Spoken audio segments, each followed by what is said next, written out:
Buenos días a todos los que están conectados, a los aquí presentes. Muchas gracias por venir a la sesión 3 del Seminario de Teoría Jurídica y Filosofía del Derecho Luis Villarborda del segundo ciclo de este año 2025. Hoy la sesión está a cargo de Pablo Rapetti. Nos va a hablar sobre la unidad del razonamiento práctico y el lenguaje jurídico. Pablo, pues, es un amigo del alma, de esos que se hacen no en la misma escuela, sino en escuelas hermanas, como en Génova, Girona. Compartimos distintos seminarios, nos vimos en distintos momentos. En el 2013 creo que fue la primera vez que nos conocimos, que yo fui a presentar un seminario cuando estaba terminando mi tesis y pues ahí encontré un grupo de Girona muy preparado y la discusión fue grandiosa y ahí empezó una amistad intelectual y también humana. Pablo es abogado de la Universidad Nacional del Sur de Bahía Blanca, es doctor, maestría en la Universidad de Alicante y otras maestrías, otros posgrados, y es doctor de la Universidad de Girona. Sus trabajos, es un defensor de Dworkin, pero de una manera muy sofisticada, podríamos decir, y trabaja en temas de razonamiento práctico, tiene muchos distintos gustos, entre ellos Spinetta, los cómics, Míralo. Goku, muchas cosas, y es una gran persona.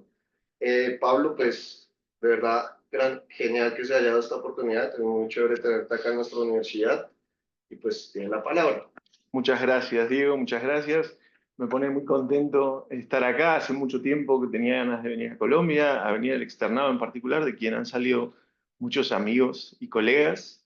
Eh, lo del el defensor de Dworkin sofisticado me causa gracia porque obviamente yo no me considero para nada así, sino más bien un contrario férreo a Dworkin. Pero no es la primera vez que me lo dicen. En la defensa de mi tesis, Ricardo Caracciolo, gigante, que él presidió el tribunal de mi tesis, me dijo más o menos algo parecido. Me dijo que era como una especie de dworkiniano del closet. Eh, pero bueno, muchas gracias.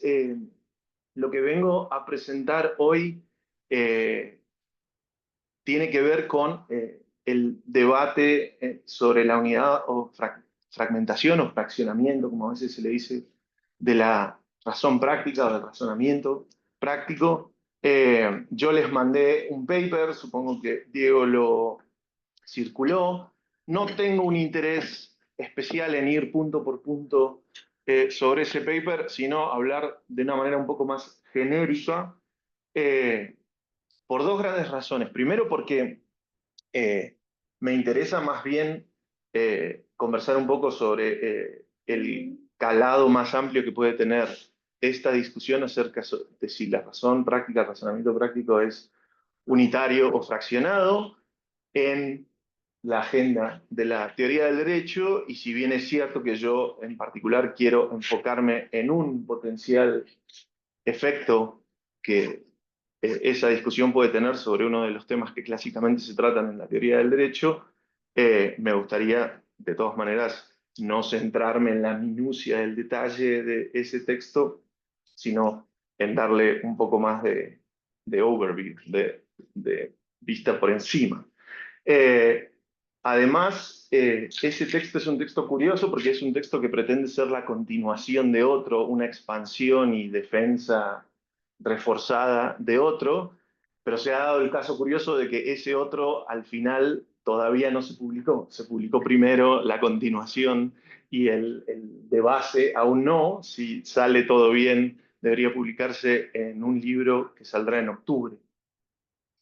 Y déjenme que les dé un poco de contexto en relación en particular con ese libro, porque ese libro es un libro que precisamente pretende justo a lo que me vengo refiriendo, que es mostrar cómo ese debate acerca de si la razón práctica funciona de manera unitaria o fraccionada en la filosofía del derecho. Es un libro que coordinamos junto con Cristina Redondo, Diego de Ibecki y Sebastián Figueroa, y que tiene textos de muchos colegas, amigos, amigas nuestros. Eh, y que justamente pretende llamar la atención sobre esto. El tema es un tema que ha sido tocado bastante poco por los filósofos, las filósofas del derecho, tanto en nuestro medio, el hispanohablante, como al menos en el anglohablante. Entonces nos parecía que estaba bien intentar condensar en un libro varias cosas sobre eso para tratar de poner el tema sobre el tapete, ¿no?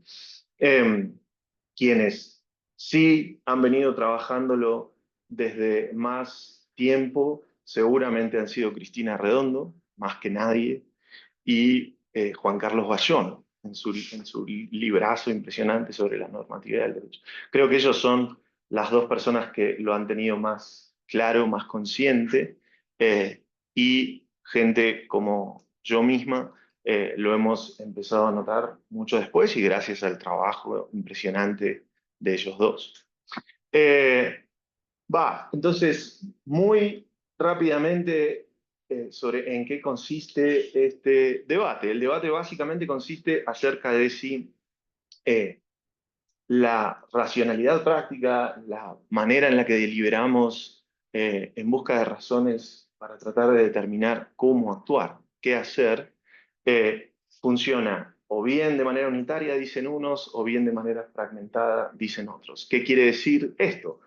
Por el lado de la unidad, la idea sería que incluso si es que hay distintas fuentes de razones para la acción, que provienen de distintos dominios normativos, como puede ser el dominio moral distintivamente, pero quizás otros como, qué sé yo, la religión, la estética, formas de normatividad social que tienen que ver con tradiciones que asumimos, que asimilamos, que incorporamos de manera interna, pero que a su vez se estratifican, escalonan entre sí de una manera más o menos ordenada, que implica que hay tipos de razones, de fuentes particulares de razones, que tienen entonces preponderancia sobre otras.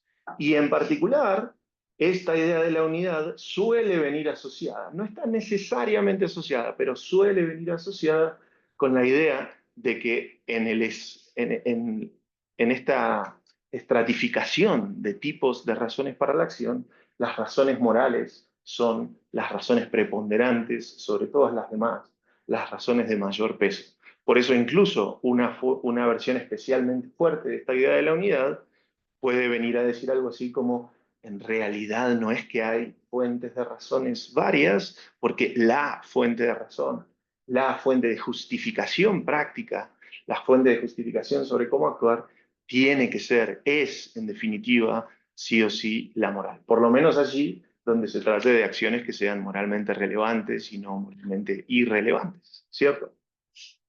La idea del fraccionamiento o fragmentación, en cambio, sostiene justo lo contrario. Hay diversas fuentes de razones para actuar, pero no hay una preponderancia, al menos necesaria, de un tipo de razón o una fuente de razón específica. En particular, no es cierto que las razones morales sean sí o sí, y para cada caso, la fuente de justificación última, ¿sí? De modo que es posible que en ocasiones haya algo así como una fuente de justificación última que no sea la moral, sino alguna otra. A su vez, una versión especialmente fuerte de la idea de la fragmentación sostendría que los diversos tipos de fuentes o de tipos de razones para actuar son inconmensurables entre sí. De vuelta, no cualquier versión de la idea de la fragmentación sostiene la noción de inconmensurabilidad, pero una especialmente fuerte sí. Hay muchos aspectos de las discusiones más o menos clásicas en filosofía y teoría del derecho que me parece que de una manera u otra asumen una toma de posición respecto de este debate.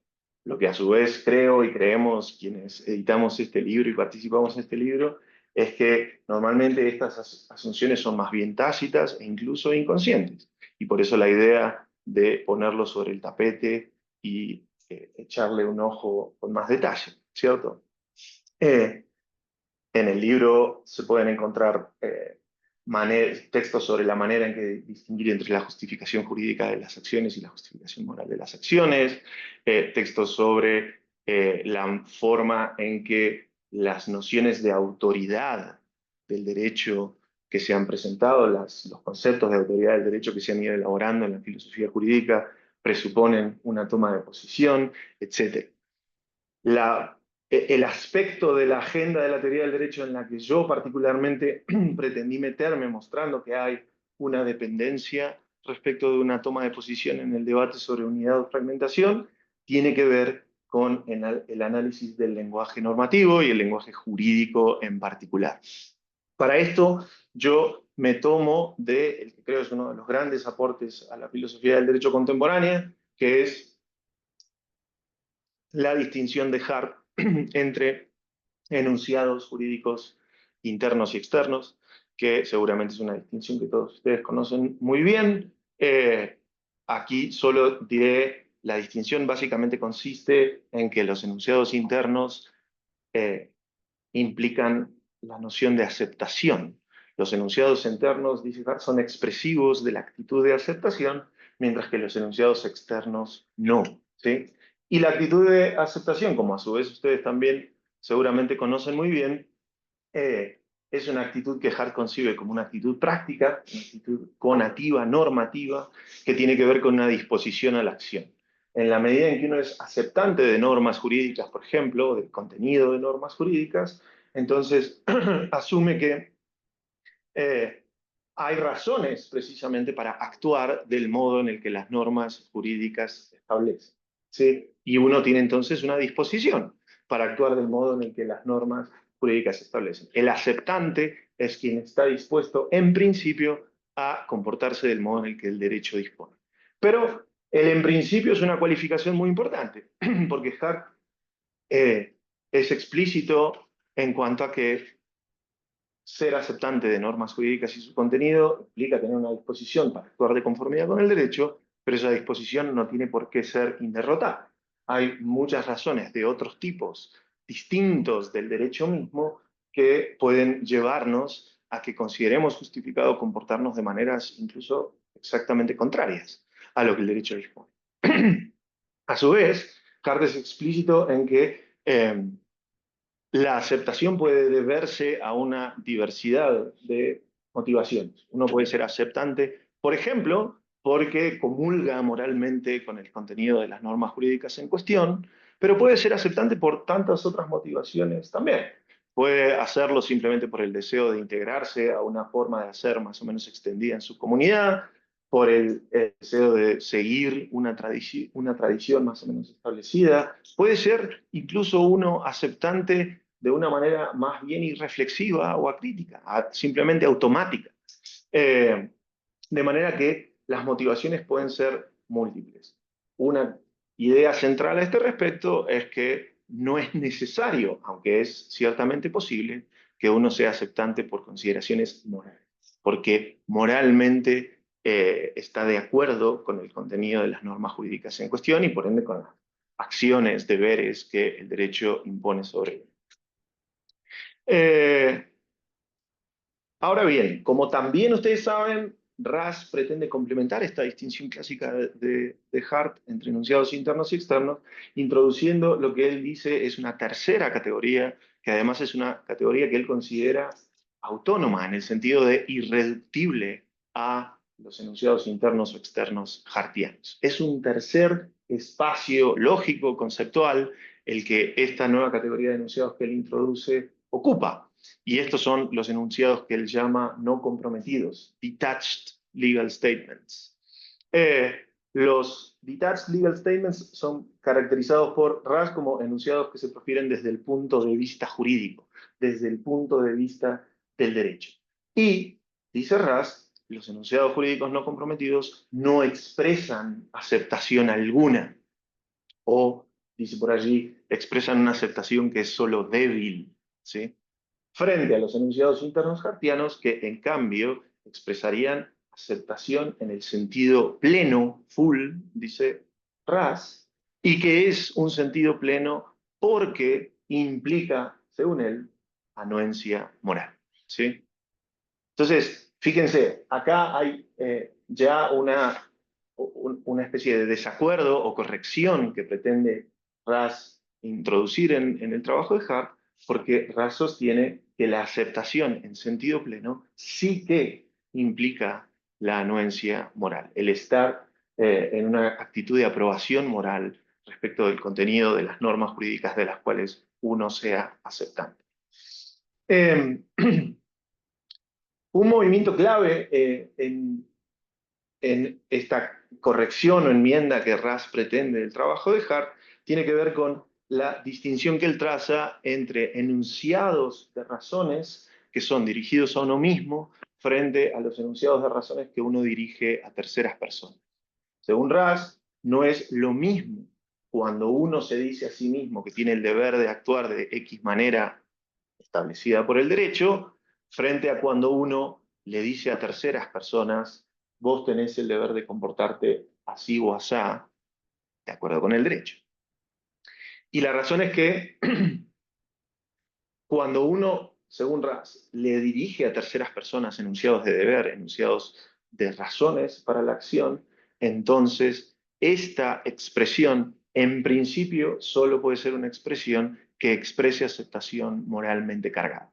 ¿Sí?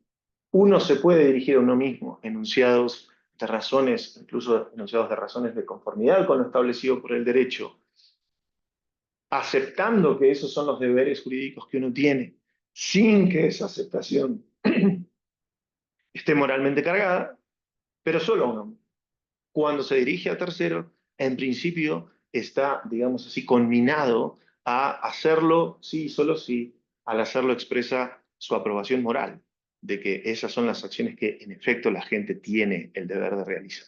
¿Sí? Vos, Diego, tenés el deber de pagar el impuesto tal. Cuando yo te digo esto, estoy expresando mi aceptación moral de que ese es tu deber, de que moralmente vos debes pagar ese impuesto, además de, por supuesto, el hecho de que el derecho así te lo dispone. ¿Sí? Esto en principio, digo, porque justamente la introducción de la categoría de los enunciados no comprometidos viene para solventar la posibilidad de que uno se dirija a terceras personas sobre cuáles son sus derechos, cuáles son sus obligaciones jurídicas, sin expresar anuencia moral respecto de ellos. ¿Sí? Este es el rol que vendrían a ocupar los enunciados no comprometidos en la concepción de Ras. Pero este rol lo vienen a ocupar precisamente bajo la idea de que esos enunciados, a diferencia de los enunciados internos de Hart, no expresan aceptación moral. De hecho, no expresan aceptación alguna. ¿Sí? ¿Y por qué entonces la necesidad de introducir esta tercera categoría según Ras? Bueno, por un lado porque según él la justificación de las formulaciones de esta clase de enunciados de deber es distinta según se dirijan precisamente a uno mismo o a terceros. Según Ras, cuando uno se dirige a otras personas, no puede decirles cuáles son sus deberes, cuáles son sus obligaciones, a menos que apruebe moralmente esto. ¿Sí? Si es que expresa aceptación, será aceptación moralmente cargada. La única alternativa entonces es que no los acepte de ningún modo, que simplemente le diga esto es lo que tenés que hacer sin ser en ninguna forma aceptante. ¿Sí? Y esto a su vez viene de que y esto es lo que yo sostengo de manera controversial, de que, según yo creo, Ras suscribe la tesis de la unidad de la razón práctica. Como recuerdan, yo dije la tesis de la unidad de la razón práctica, la idea de la unidad de la razón práctica implica que diversas fuentes o tipos de razones están estratificadas entre sí, de manera que hay algún tipo de razón que es preponderante o de un necesario mayor peso. Y como suele venir presentada la tesis de la unidad, las razones del necesario mayor peso, del último mayor peso, la última capacidad de ofrecer justificación, son las razones morales. Entonces, mi idea es que, según Ras, uno solo puede dirigirse a terceros ofreciendo enunciados de deber y obligación en relación con las normas jurídicas, si es que es aceptante moral, si es que su aceptación está moralmente cargada, y esto se debe a que Ras suscribe la tesis de la unidad. La única alternativa para esto es no expresar aceptación de ningún tipo, no expresar disposición a la acción o conformidad con una potencial acción de ese tipo en ninguna forma. ¿sí? Y para eso entonces es que están los enunciados no comprometidos. Por cierto, Raz incluso piensa que la categoría de los enunciados no comprometidos es algo así como la única vía de escape posible para una concepción positivista del derecho que pretenda ofrecer descripción de nuestros deberes y obligaciones jurídicas de conformidad con ordenamientos particulares, ¿sí? Porque él dice, la única manera en la que uno puede ofrecer una especie de teoría descriptiva de derechos y obligaciones de conformidad con un orden jurídico es si la articula mediante enunciados que no sean normativos, ¿sí? Porque la pretensión positivista es justamente la de ofrecer articulaciones teóricas que no impliquen compromisos normativos. Entonces, ¿cómo poder lograr esta pretensión positivista? Según Raz, mediante la formulación de enunciados no comprometidos. Porque si es que formulásemos enunciados internos a la JAR, entonces estaríamos formulando enunciados que son normativos y estaríamos contraviniendo esta restricción positivista, por así llamarlo. Mientras que si lo hiciésemos, como yo creo que Hart quería, mediante la articulación de enunciados externos, el problema sería que la teoría sería vacua porque no sería genuinamente informativa. Los enunciados externos, según la interpretación que Raz hace de Hart, no son enunciados acerca del contenido del derecho propiamente, sino más bien son enunciados de índole sociológica acerca de lo que la gente considera que es el contenido del derecho. Y ahí hay una brecha que no se puede saltar sin caer en el ámbito normativo en principio, y que si no la saltamos nos quedamos simplemente con enunciados que no son informativos, porque no hablan genuinamente del derecho, ¿sí? Eh, Esta es, creo, a grandes rasgos, la concepción de Raz. Entonces, mi argumento es que esta concepción de Raz, y en particular la idea de que los enunciados no comprometidos son enunciados de una tercera categoría, autónoma, irreducible a los enunciados internos o externos hartianos, depende de que sea verdad la tesis de la unidad. Solo si uno suscribe la tesis de la unidad y por ende suscribe que las razones morales son las razones que necesariamente tienen mayor peso y que por ende necesariamente son las que contribuyen en última instancia a la justificación, entonces es que tiene sentido decir, mire, la aceptación no puede no ser moralmente cargada cuando uno la expresa al menos en relación con terceras personas, y entonces uno no puede formular enunciados dirigidos a terceras personas, descriptivos, informativos del contenido del derecho, expresando aceptación, porque eso será más bien normativo. Y por eso entonces es necesario recurrir a los enunciados detached, a los enunciados no comprometidos. Mi idea a su vez es que si fuese el caso que la articulación correcta del modo en el que funciona la razón práctica responde más bien a la idea de la fragmentación o fraccionamiento, entonces el espacio autónomo lógico-conceptual en el que Raz cree que se insertan sus enunciados no comprometidos se perdería, ¿sí? Lo que yo creo es que si la tesis de la fragmentación es cierta, entonces la distinción de Hart entre enunciados internos y externos es exhaustiva. No hay espacio para una tercera categoría. ¿Por qué? Porque la aceptación entonces puede ser concebida perfectamente en el modo en el que originariamente Hart la concibió. Lo que quiere decir, uno puede en ocasiones expresar anuencia moral como aceptante que formula enunciados internos, pero esto no es de ningún modo necesario. Puede que sea así o puede que no. Puede que acepte, que exprese aceptación, pero una aceptación que no está transida por evaluaciones morales, por aprobación moral. Y si la aceptación puede ser minimalista en este sentido hartiano, entonces, cuando uno formula enunciados de deber, sea frente a uno mismo, sea frente a terceras personas, o bien expresa aceptación o bien no la expresa. Y ahí tertium non datur, ¿sí? Si expresa aceptación, el enunciado será interno; si no expresa aceptación, el enunciado será externo y punto. No hay un tercer lugar para un tercer tipo de enunciados formulados desde un tercer tipo de punto de vista, que no es exactamente el interno ni exactamente el externo, ¿sí? Esta es básicamente mi idea. En el texto original, yo, el que no se publicó aún, yo digo que el modo en el que Ras piensa que los enunciados que expresan aceptación, si es que van dirigidos a terceros, tienen que expresar una aceptación que necesariamente está moralmente cargada, tiene que ver con la justificación.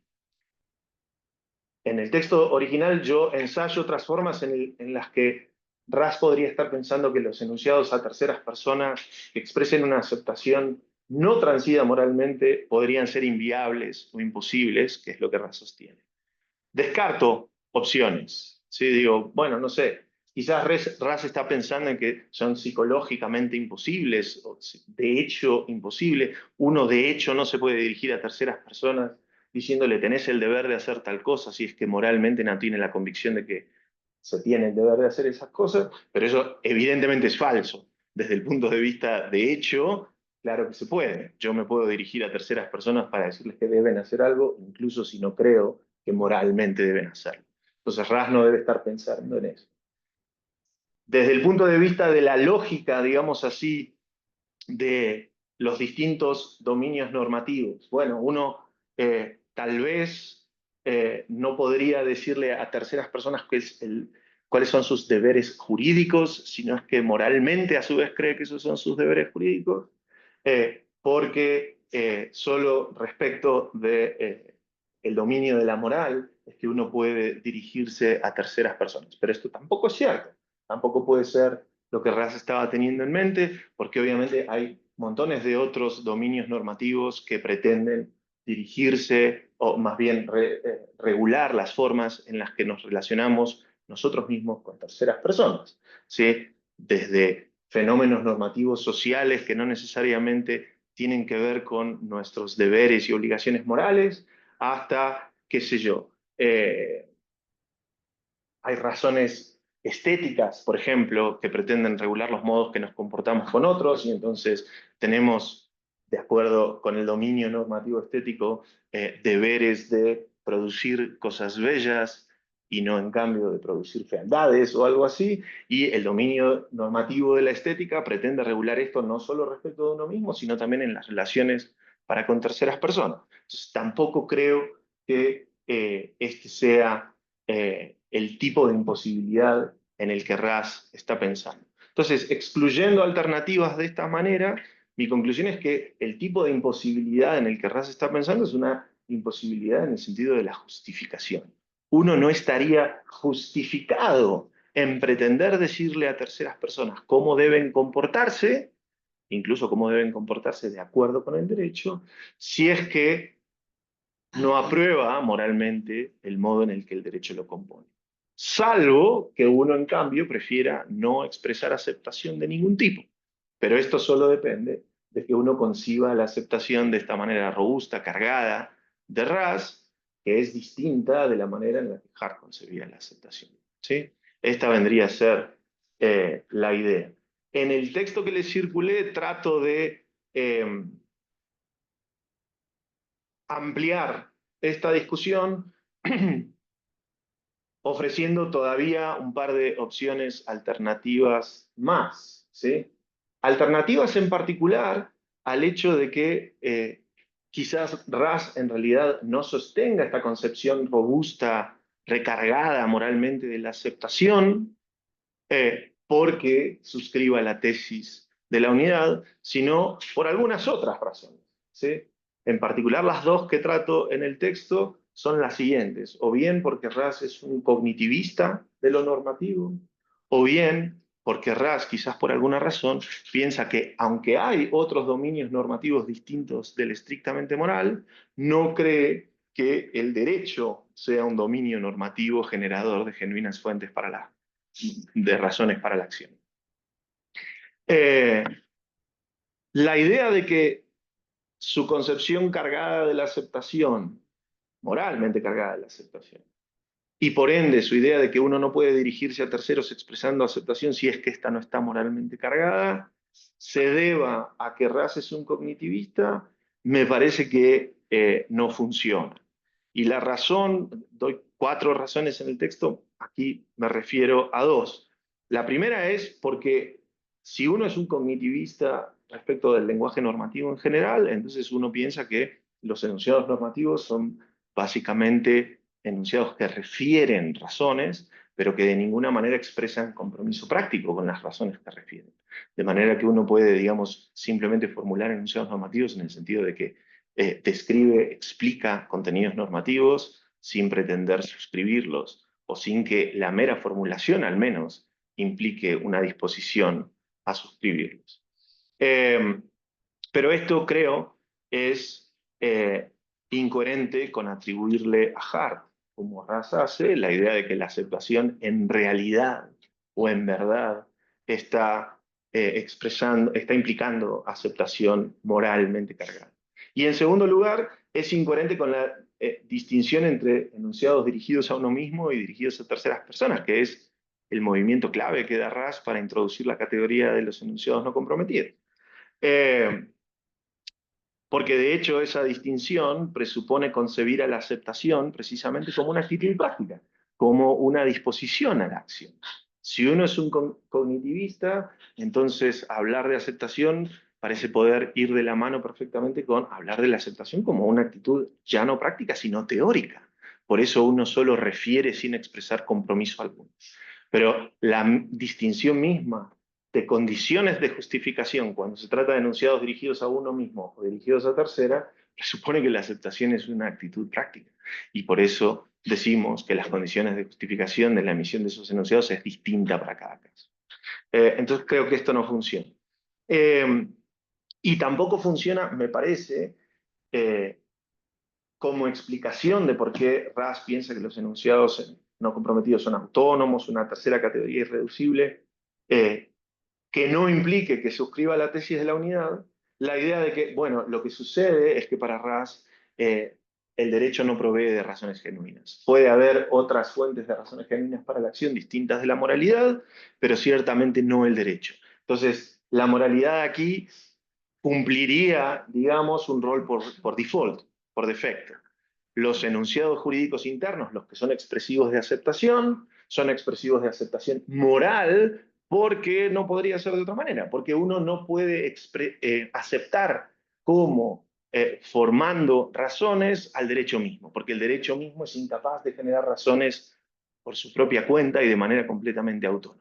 En el mejor de los casos, lo que hace el derecho es influir sobre nuestro perfil moral, sobre cuáles son los derechos y obligaciones que moralmente tenemos.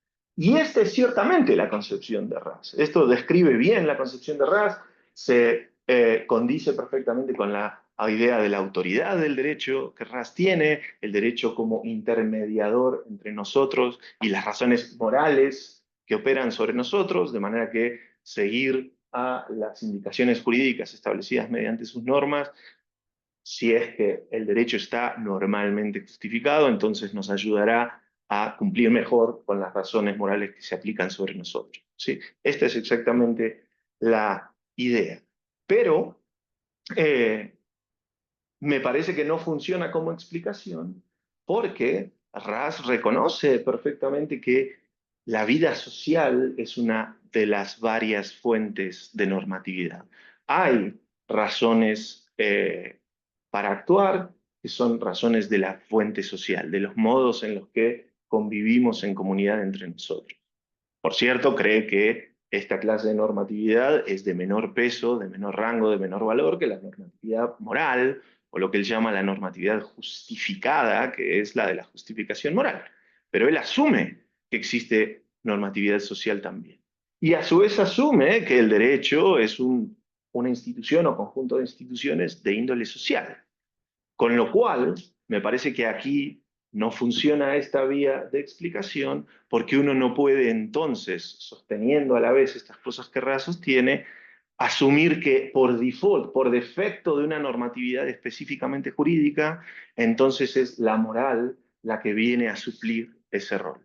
No es que yo suscriba la tesis de la unidad en el sentido estricto en el que la planteé al principio, sino que simplemente digo que el derecho tiene una normatividad que es dependiente de la normatividad moral porque no ofrece por su propia cuenta fuentes, razones autónomas para la acción. Y la razón por la que creo que no puede uno sostener automáticamente que la moral cumple este rol por defecto, porque si uno asume que hay normatividad social, entonces parece que el candidato natural para suplir la supuesta falta de genuina normatividad jurídica es esa normatividad social y no directamente la normatividad moral, ¿sí? Hay un salto allí que no tiene justificación si es que uno no postula la tesis de la unidad, ¿sí? Entonces, por todas estas razones, me parece que la mejor manera, la manera más consistente de entender a Ras es como siendo un suscriptor de la tesis de la unidad, bajo la específica idea de que las razones morales son las razones últimas o de necesario mayor peso. Si es que uno le atribuye la suscripción de esta tesis a Ras, entonces sí se puede explicar coherentemente por qué Ras piensa que las condiciones de justificación de los enunciados dirigidos a uno o a terceros son distintas, y por qué entonces cuando uno se dirige a terceros solo lo puede hacer o bien sin expresar aceptación alguna, o bien expresando aceptación moralmente cargada, y por ende por qué Ras piensa que la aceptación en contra de lo que Hart creía es una actitud práctica pero moralmente cargada, y por qué entonces los enunciados jurídicos no comprometidos son una categoría autónoma y reductible. Si uno no le atribuye esta tesis a Ras, entonces empiezan a ver las incoherencias o los saltos argumentativos que acabo de mencionar. Una última cosa, y con esto termino, no sé cómo estoy de tiempo. Tal vez. ¿Sí? ¿Cuánto me queda? 20 minutos. Ah, bueno, entonces dos últimas cosas. La primera, yo en el texto en particular me detengo, en el texto que sí les circulé, en el que pretende ser una ampliación del argumento original, me detengo en un texto en particular que creo es un texto impresionante de Ras, pero que presenta un montón de problemas para el propio Ras. Y es un texto que se llama On the Moral Point of View, que él publicó originariamente en el año 95-96 en Radio Juris y después está recogido en un libro del 99 que se llama Engaging Reason. Ese texto me parece súper importante porque es quizás el texto en el que de manera más directa y abierta se refiere a la cuestión de la unidad del razonamiento práctico, y él dice, yo pretendo defender que el razonamiento práctico es unitario, y esto ya es interesante, pero todavía más interesante para mí es, pero yo no creo que haya algo así como un punto de vista distintivamente moral. Y por ende, no creo que haya algo así como razones que son estrictamente morales y de ningún otro tipo, de ninguna otra fuente, de ningún otro carácter. Incluso, aunque esto ya es una cosa, digamos, secundaria dentro de los contenidos de su texto, dice, ni siquiera pienso que haya una tensión de principio, como se suele asumir que hay, entre las razones por un lado, las razones morales por un lado, y las razones prudenciales o de autointerés por el otro. Entonces, es un texto súper interesante porque en algún sentido parece confirmar la atribución que yo le hago de la tesis de la unidad, pero en el otro, todavía más interesante, parece contrariarlo. Parece decir, yo no suscribo la tesis de la unidad si es que la tesis de la unidad es concebida como asumiendo que las razones morales son de necesario mayor peso. Yo no creo que las razones morales tengan necesariamente mayor peso. Esto es lo que dice Ras en ese texto. Yo no los quiero aburrir con la minucia de mi discusión de ese texto. Ahora repasé ese artículo mío antes de entrar aquí y me pareció que era tremendísimamente aburrido. Ya creí que era aburrido cuando lo escribí, pero ahora que lo releí justo antes de esto, digo, qué porquería, es infumable esto. Entonces no los quiero aburrir con la minucia de esa discusión, pero básicamente por decir mis conclusiones a este respecto muy rápido, yo pienso, por un lado, que la concepción del distintivo punto de vista moral que él reconstruye y discute en ese artículo es un hombre de paja, una concepción del distintivo punto de vista moral que nadie realmente suscribe, no es menor el hecho de que no dé ninguna referencia,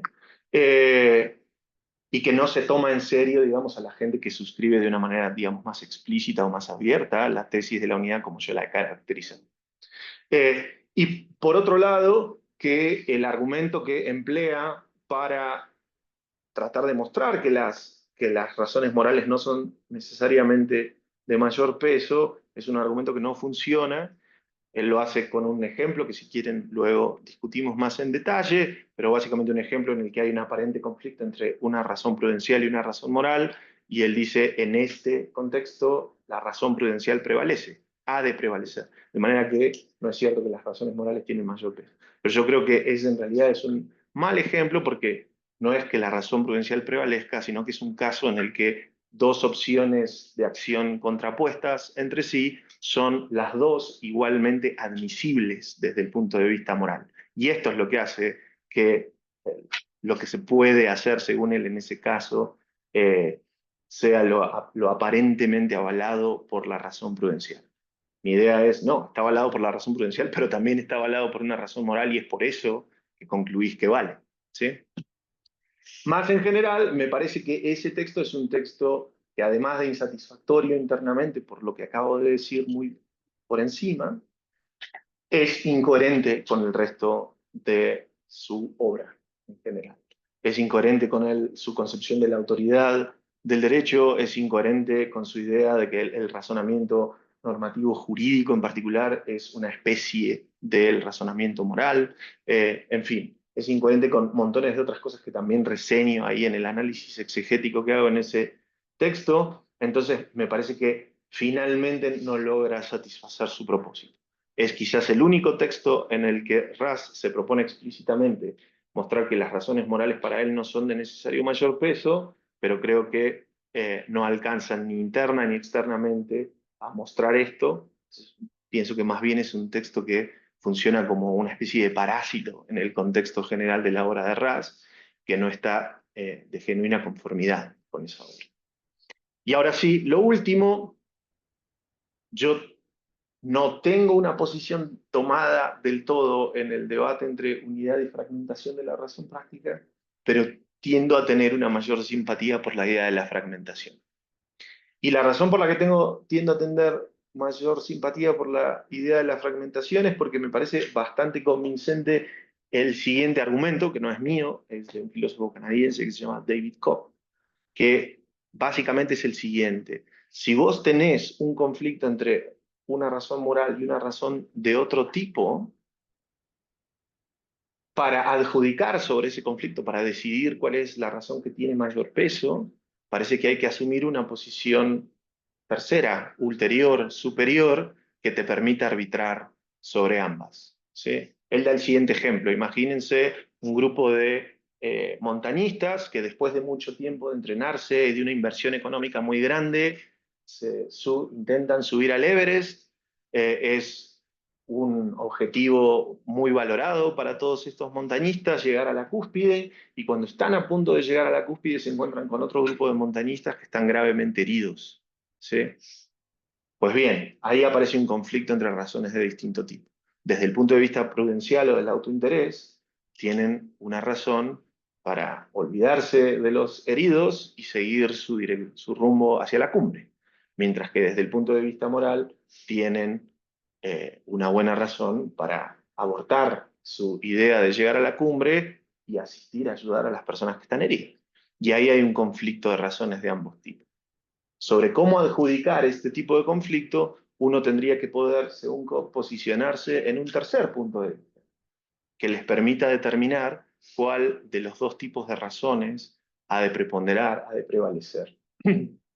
Ahora bien, en primer lugar, si tuviésemos acceso a ese tercer punto de vista, que no es ni el prudencial ni el moral, entonces eso ya de por sí nos daría buenas razones para pensar que ese tercer punto de vista es el normativamente superior. Ya no el moral, ni el prudencial, ni cualquier otro, sino el que me permite adjudicar entre los puntos de vista que están en conflictos. Y a su vez, si es que en otro momento surgiese un conflicto, una contradicción entre la razón obtenida desde ese hipotético tercer punto de vista y algún otro punto de vista, entonces uno tendría que ser capaz de posicionarse en un ulterior, en un cuarto punto de vista normativo que le permita adjudicar en ese conflicto. Y esto, como parece claro, tiene el riesgo de llevarnos un regreso al infinito, ¿sí? La conclusión de este argumento es, no hay razones conceptuales para sostener que una fuente o un tipo de razón es necesariamente preponderante, ¿sí? Y esto abona la tesis de la fragmentación, ¿sí? Lo interesante es que la discusión entre la tesis de la unidad y la tesis de la fragmentación pretende ser una discusión efectivamente de índole conceptual, ¿sí? Uno alternativamente puede concebirla como una discusión de índole normativa, pero es que si se la concibe como una discusión de índole normativa, cae rápidamente en la trivialidad, porque cada fuente de razones pretende ser la suprema desde su propio punto de vista, ¿sí? El autointerés pretende que yo siga hasta la cumbre. La moralidad pretende que me detenga y ayude a las personas. Cada una pretende ser la dominante dentro de su propio ámbito. Por eso, para adjudicar entre razones en conflicto, parece que hay que salirse del ámbito de ambas. No se puede estar ni en una ni en la otra porque es prejuzgar, digamos. Es una petición de principio. Pero si es que no hay oportunidad de salirse de los ámbitos de cada una, porque en realidad esto es un regreso al infinito, es saltar al vacío, entonces esto es una buena razón para concluir que conceptualmente no hay un tipo de razón que sea de un peso necesariamente mayor y que por ende, concebido como conceptual el debate entre la unidad y la fragmentación es la más sólida. Como mínimo, pareciera que la carga de la prueba, digamos así, está por el lado de quien quiera sostener que la tesis de la unidad es la verdadera o la correcta, ¿sí?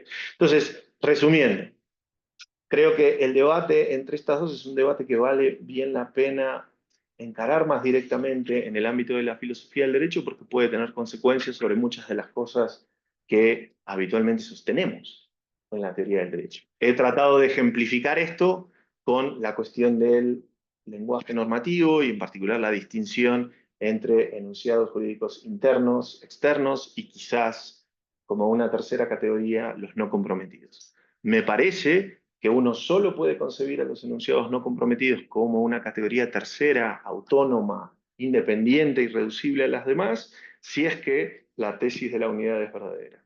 Pero si la tesis de la unidad no es verdadera, entonces la distinción original de Hart resulta exhaustiva.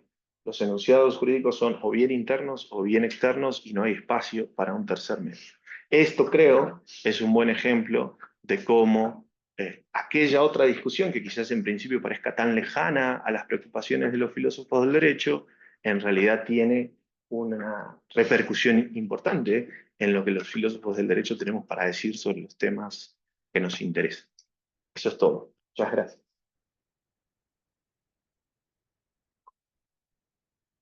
Gracias, Pablo. Pues, por cierto, me faltó decir algo de Pablo, que él es profesor tiempo completo de la Universidad Titán de México. Es importante que lo sepan los que nos visitan desde allá. Sobre todo para que no me echen. Es importante. Entonces abrimos el espacio para preguntas. Le recordamos a las personas que están conectadas que pueden formular la pregunta, ya sea por escrito o si quieren también intervenir a viva voz. Y iniciamos acá. No sé si los presentes tienen alguna pregunta para Pablo. ¿O Jorge? Muchísimas gracias. Yo quisiera tocar dos puntos, sin haber reflexionado mucho sobre el tema, la verdad. A mí, es decir, yo en términos generales simpatizo con la lectura unitaria de Raz. Creo que, digamos, su interés en... me parece que usted caracteriza muy bien lo que hace Raz en The Moral Point of View como una falacia del hombre de paja, realmente. Pero no creo que... creo que el esfuerzo se ve en gran parte y creo que esto es algo que puede resultar relevante para el debate final que usted plantea. Frente a si se debe asumir una posición unitaria o una posición fragmentada o fraccionada. Y tiene que ver con que parece haber cierta ambigüedad, o más bien cierta imprecisión sobre qué se entiende por una razón moral. Yo creo que si lo miramos desde una perspectiva metaética, podemos encontrar que ese tercer adjudicante es la razón. ¿En qué medida? Cuando yo lo pienso en términos de metaética, lo que caracteriza a los enunciados deónticos es que no están huérfanos, sino que son enunciados dependientes de enunciados axiológicos. Es decir, lo que caracteriza que algo esté permitido es que es indiferente, lo que caracteriza que algo esté prohibido es que es malo, lo que caracteriza que algo esté mandado es que es bueno. Pero los enunciados axiológicos se pueden formular en otros términos, se pueden formular en términos de preferencia, se pueden formular en términos de graduación. Yo no voy a hablar de que algo es bueno, algo es malo, algo es indiferente, sino que algo es mejor, algo es peor o algo es igual. Si yo pienso la moral en esos términos, así no se le llame moral, así se le llame tercer adjudicante, se le llama homopolio.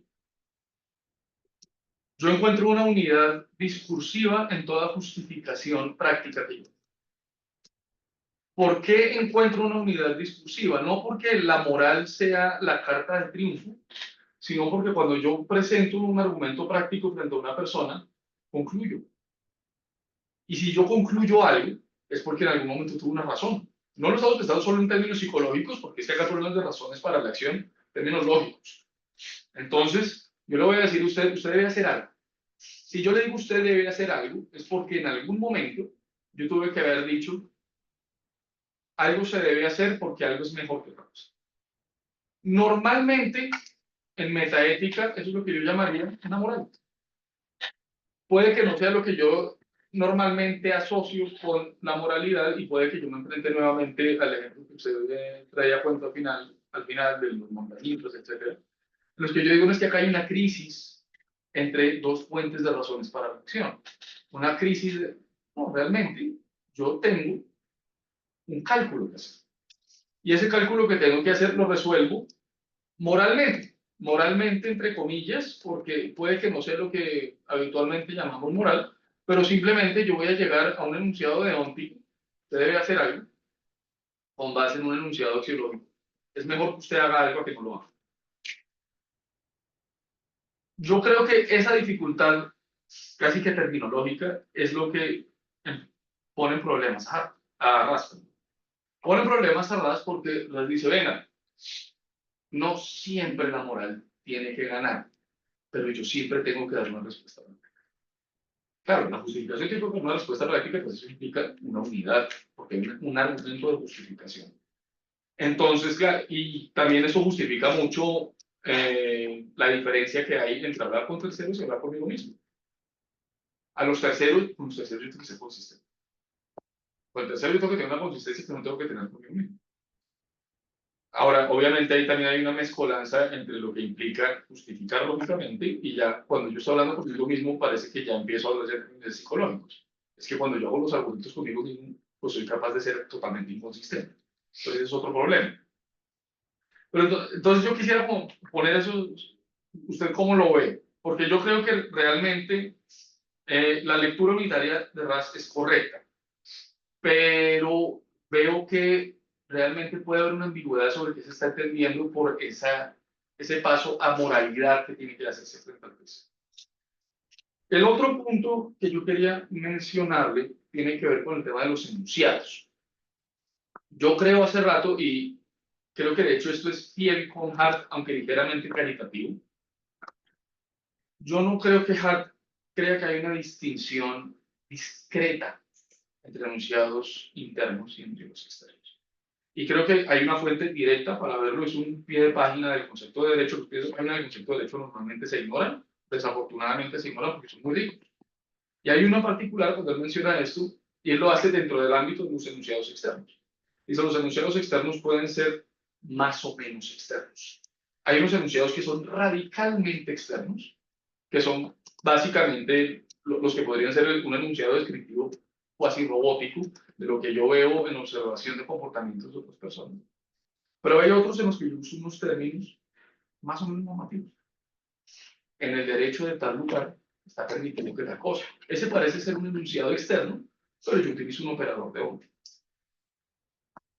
Yo creo que esa continuidad que existe dentro de los enunciados externos también existe dentro de los enunciados internos.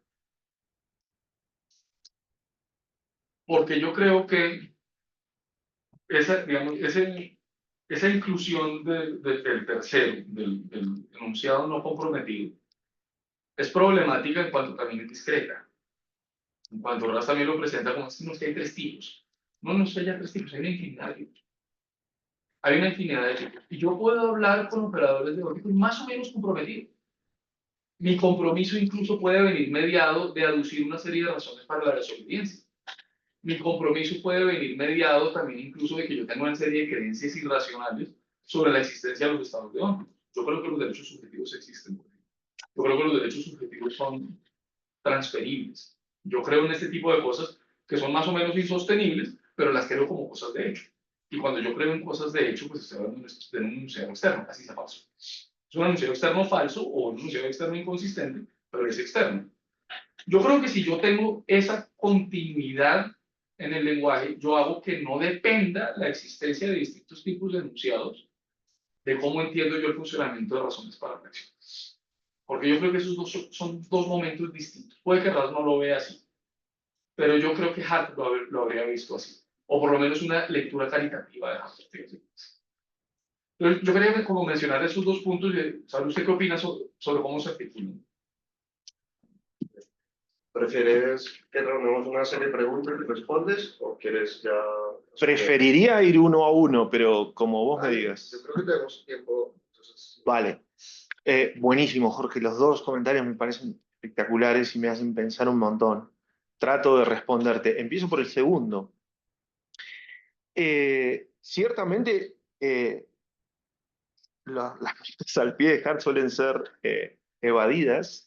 Y yo creo que justo en particular esta que vos mencionás es quizás la más importante de todas y la más evadida de todas. Por eso no es menor que muchos filósofos muy importantes, muy reconocidos, asumen habitualmente que una teoría positivista del derecho en el sentido en el que Hart la propone, la propugna, es una teoría que se articula mediante enunciados internos. Y esto para mí es un error grave, porque la idea, me parece, de Hart es justo que se articula mediante enunciados externos, solo que los externos menos radicales, los más cercanos a los internos, porque son los enunciados acerca de lo que la gente toma como razón jurídica para actuar. Los enunciados que dan cuenta de la actitud de aceptación que la gente, al menos en ocasiones, asume respecto del derecho, de sus normas, de sus contenidos. Ahora bien, yo no diría que la distinción entre enunciados internos y externos no puede ser tajante. Yo creo que sí lo es. Creo que en esa nota, precisamente lo que Hart hace es decir, hay una subdistinción al interior de los enunciados externos que es importante tener en cuenta y que consiste en esto. Más cercanos, más lejanos, ¿sí? Pero es una subdistinción al conjunto de los externos. La distinción entre los internos y externos es, desde el punto de vista teórico, como vos dijiste, discreta. Los internos expresan aceptación y como la aceptación es una actitud normativa, son normativos. Los externos no expresan aceptación y como no hay esa actitud normativa que esté expresada, entonces no son normativos, sino que son descriptivos o teóricos. Por supuesto, que la distinción sea discreta no quiere decir que enunciados particulares sean obviamente e indiscutiblemente interpretables o reconstruibles como internos o externos. Que podamos interpretar un cierto enunciado en un determinado contexto como interno o externo depende de montones de condiciones contextuales que pueden hacer que la tarea sea difícil y que personas distintas razonablemente los interpreten de maneras distintas. Que vos digas ese es interno y que Diego diga ese mismo enunciado es en realidad externo. El ejemplo que vos usaste me parece especialmente bueno. Vos dijiste el derecho X establece que P, ¿sí? Y fíjate que es curioso porque Ras usa esa clase de enunciado y así entrecomillado y todo cuando introduce en el cuerpo del texto la distinción entre internos y externos para ilustrar un caso de enunciado no externo sino interno.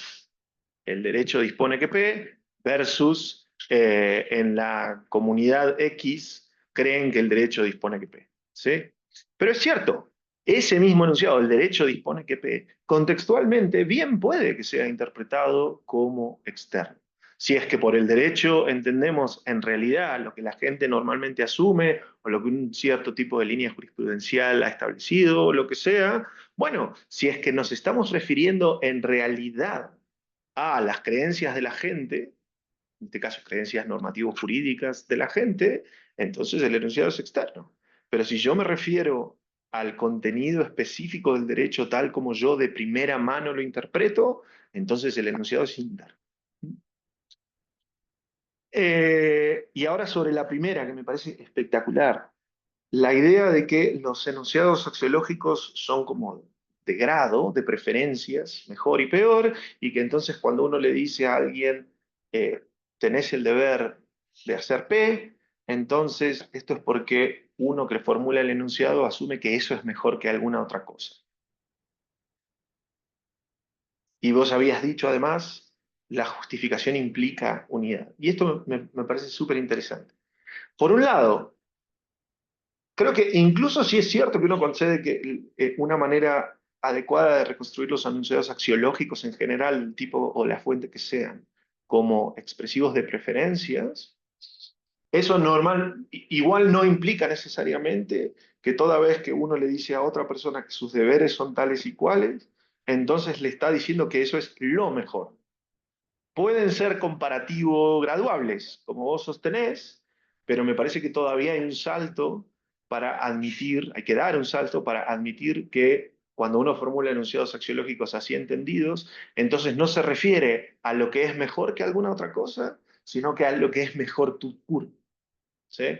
Y ese es, creo, la beta de la que yo me agarraría para decir, ojo, todavía no queda dicho que entonces cuando uno formula un enunciado de deber a terceras personas, entonces eso implique que sostiene que eso es lo mejor que pueden hacer. Lo mejor. No mejor que tal otra cosa, sino lo mejor.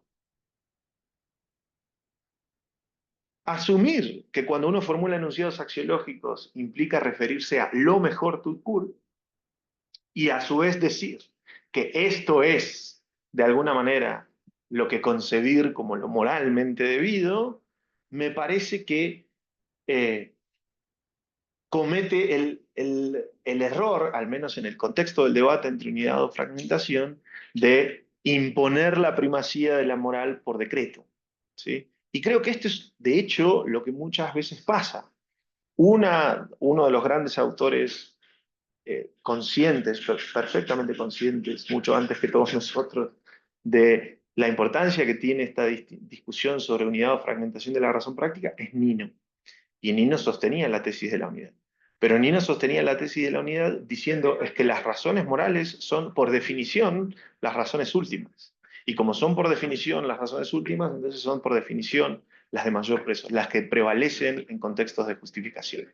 La justificación ha de ser unitaria y ha de ser unitaria moral, por lo menos en todos los ámbitos en los que la moral sea relevante y no me deje un abanico de opciones como todas más o menos admisibles.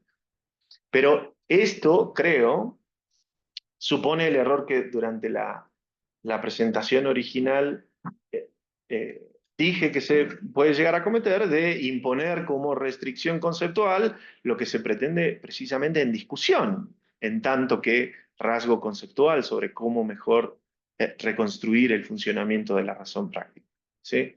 En el mejor de los casos, la tesis es una tesis más bien de índole normativa, ¿sí? Las razones morales son las de mayor peso porque son las razones últimas. Toda razón última, por ser última, es entonces moral, ¿sí? Esto, creo, para empezar, tergiversa el contenido de la moralidad. Porque si todas las razones últimas, por ser últimas, son morales, entonces montones de cosas que diríamos que son moralmente irrelevantes, sobre las que la moralidad simplemente no se pronuncia, entonces las tenemos que meter en ese saco. Y por otro lado, resuelve por decreto lo que parece que es en realidad una discusión normativa. ¿Cuál es de mayor peso? ¿Sí? Si decimos que las razones últimas son, las razones morales son últimas por definición, entonces estamos decretando. Tenemos que dar un argumento para mostrar por qué son las últimas. Pero si el argumento es como quizás vos sugieras en esta lectura alternativa que estoy haciendo de lo que dijiste, que le llamamos razones morales a las que consideramos la mejor, lo mejor para hacer. Y cuando cada vez que nos referimos a terceras personas sobre lo que deben hacer, nos referimos a lo mejor que pueden llegar a hacer, entonces estamos dejando de lado la posibilidad, arbitrariamente me parece, de que simplemente estemos queriendo referirnos a lo que es mejor que alguna otra alternativa, pero no necesariamente que todas las alternativas.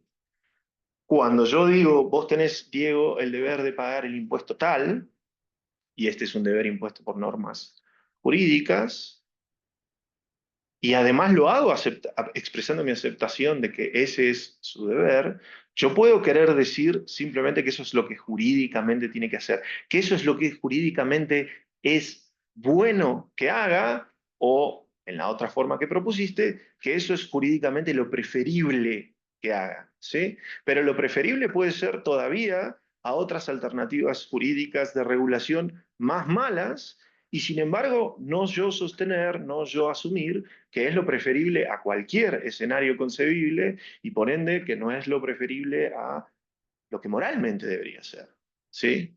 Es decir, mi enunciado es compatible con que yo crea que ese es el deber de Diego, con que yo crea que de yo estar en la posición de Diego, entonces tendría una disposición a pagar ese mismo impuesto, y a su vez es compatible con que yo piense que moralmente tengo buenas razones para que ni Diego, ni yo, ni quizá ninguna otra persona pague ese impuesto, ¿sí?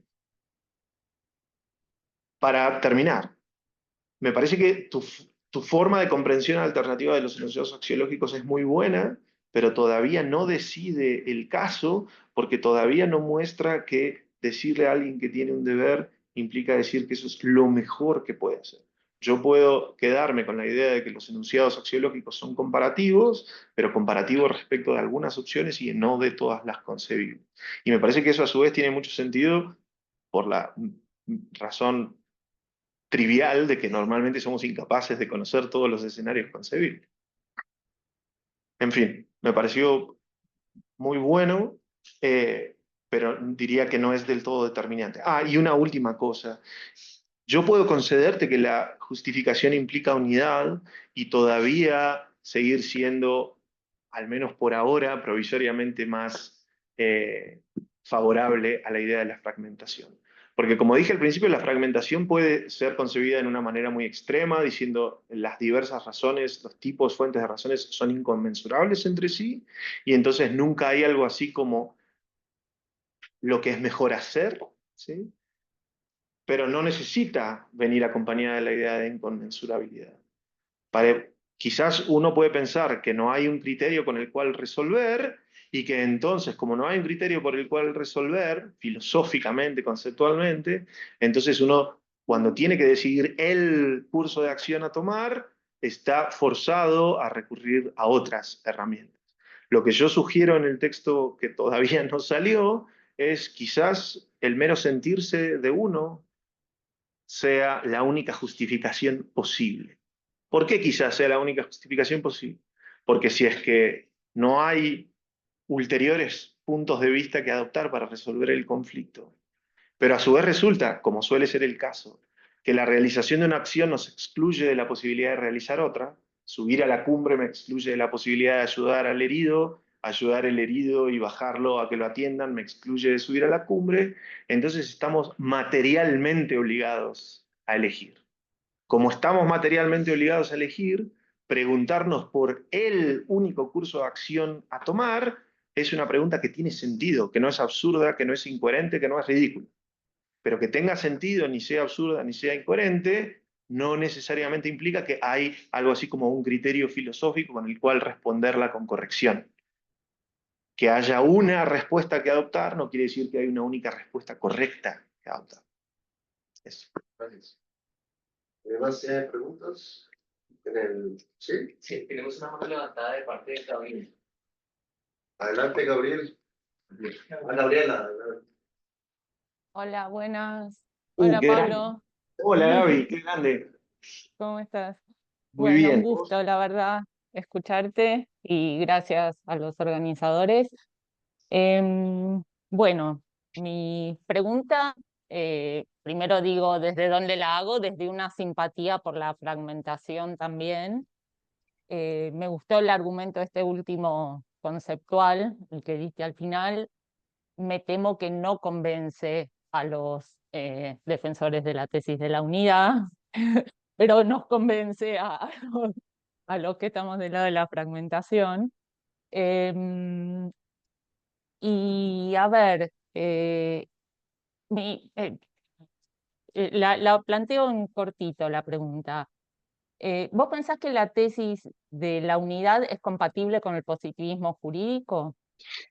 Si no fuera compatible y Raz es un defensor de la tesis de la unidad, tenemos que concluir que Raz no es positivista, lo cual para mí es una conclusión bastante plausible, pero hay mucha gente, el propio Raz, que no estaría de acuerdo.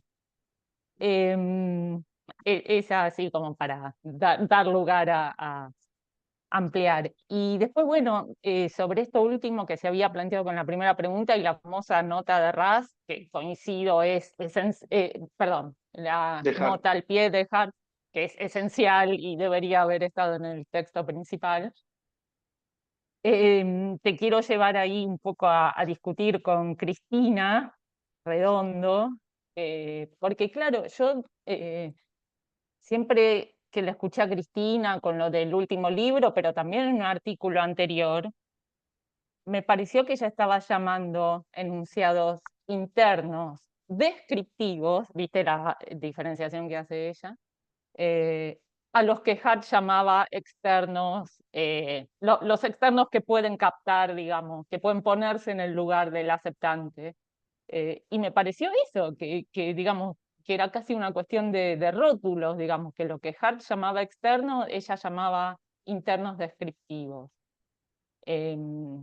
Bueno, quizás que digas tu opinión respecto de eso, por lo que estábamos diciendo que no hay tercera posibilidad. Yo también pienso que no hay tercera posibilidad y que más aún que esa tercera posibilidad no son los detached de Raz, pero si al final estamos frente a una cuestión de nombres, digamos, porque si lo que distingue o la distinción discreta entre internos y externos, según vos decís, es la aceptación, bueno, quizás hay aceptación de qué, porque yo creo que Cristina ahí llamaba internos descriptivos, no a la aceptación de que tengo que hacer esto, porque quien hace un enunciado en sus palabras, interno, descriptivo, no se siente alcanzado por la norma, no piensa que eso es lo que ella tiene que hacer, sino que más bien es como que acepta algo más general, que en un artículo muy viejo ella llamaba algo así como patrón de reconocimiento, no sé, algo parecido, que ahora ni me acuerdo el nombre, pero como si se aceptara algo así como la regla de reconocimiento. No la norma específica primaria, digamos. Entonces me parece que por eso ella lo llama interno, porque es como si dijéramos, para entender que otros son alcanzados por las normas, tenemos que entender algo, tenemos que situarnos en un lugar como si fuera parecido al punto de vista interno en el sentido de reconocer el derecho como tal, o qué es estar sometido al derecho o algo así. Entonces, bueno, simplemente para esto de si al final reconocer que otros quedan alcanzados por obligaciones jurídicas, que Hart llama externos y Cristina llama internos, bueno, lo que tengas para decir sobre esto.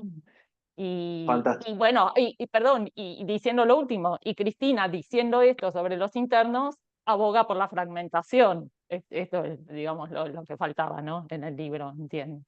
Así que bueno, nada más, muchísimas gracias, ¿eh? Bueno, Gaby, muchas gracias a vos. Me pones no en una, sino en dos discusiones con Cristina, porque está esta cuestión de la manera de caracterizar los puntos de vista y por ende los enunciados que se formulen desde los diversos puntos de vista, y a su vez la pregunta original sobre la compatibilidad entre la tesis de la unidad y el positivismo, porque en principio estoy en desacuerdo con Cristina en ambas cosas. Cristina sostiene que la tesis de la unidad es en efecto incompatible con el positivismo. Que uno no puede ser positivista y sostener la idea de la unidad. Y yo creo que esto no es cierto. Claro, depende de cómo uno reconstruye las tesis de la unidad y la fragmentación y cómo uno caracteriza el positivismo y sus funciones y sus objetivos específicamente, ¿no? Pero yo diría, una de las grandes razones por las que Cristina piensa que el positivismo y la unidad son incompatibles es porque piensa que el positivismo tiene entre sus objetivos necesarios, sus misiones, la de explicar cómo es que el derecho puede generar razones para la acción de una manera que no recurra a la moral.